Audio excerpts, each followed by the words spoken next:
এক মেয়ে লটারিতে 5 কোটি টাকা পেয়েছে। কোম্পানি চিন্তা করলো হঠাৎ এই সংবাদ মেয়েকে জানালে মেয়ে খুশিতে মরে যেতে পারে।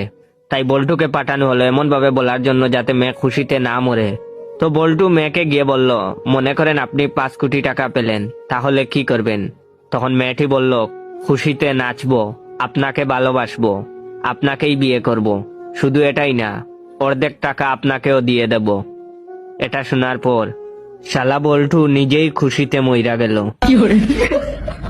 বল্টু, পল্টু, আবুল, মফিজ 4 বন্ধু 5 স্টার হোটেলে ডিনার করেছে। ডিনার শেষে 4 জন বিল দেওয়া নিয়ে তর্ক করছে। এ বলে আমি বিল দেব, ও বলে আমি বিল দেব।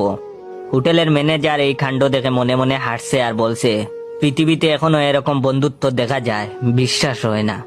আমারও যদি এরকম বন্ধু থাকতো। এক পর্যায়ে 4 জন মিলে সিদ্ধান্ত নিল যে একটি দৌড় প্রতিযোগিতা হবে। প্রতিযোগিতায় যে জয়ী হবে সে বিল পরিশোধ করবে। হোটেলের ম্যানেজার হুইসেল বাজালো। 4 জন একসাথে দৌড় দিল। ম্যানেজার তাদেরকে উৎসাহ দিতে লাগলো।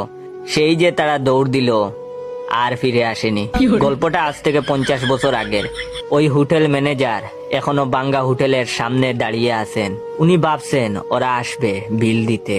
এখন আপনারা কমেন্ট করে বলুন ওরা বিল দিতে কবে আসবে।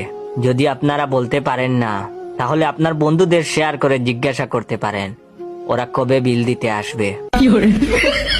বিদ্যুতের এমন কর্মকাণ্ড দেখে আমি আমার ছাত্রলীগের এক বন্ধুকে বললাম, কিরে বন্ধু, এতদিন ধরে দেশে উন্নয়ন হচ্ছে বললি, তাইলে এখন লোডশেডিং করে কেন? তখন আমার বন্ধু বলল, আমাদের মন্ত্রী কি বলেছেন তা শুনোস নাই? আমরা তো সুখে আছি, বেহেশতে আছি। এখন তুই বল, বেহেশতে কি কারেন্ট লাগে?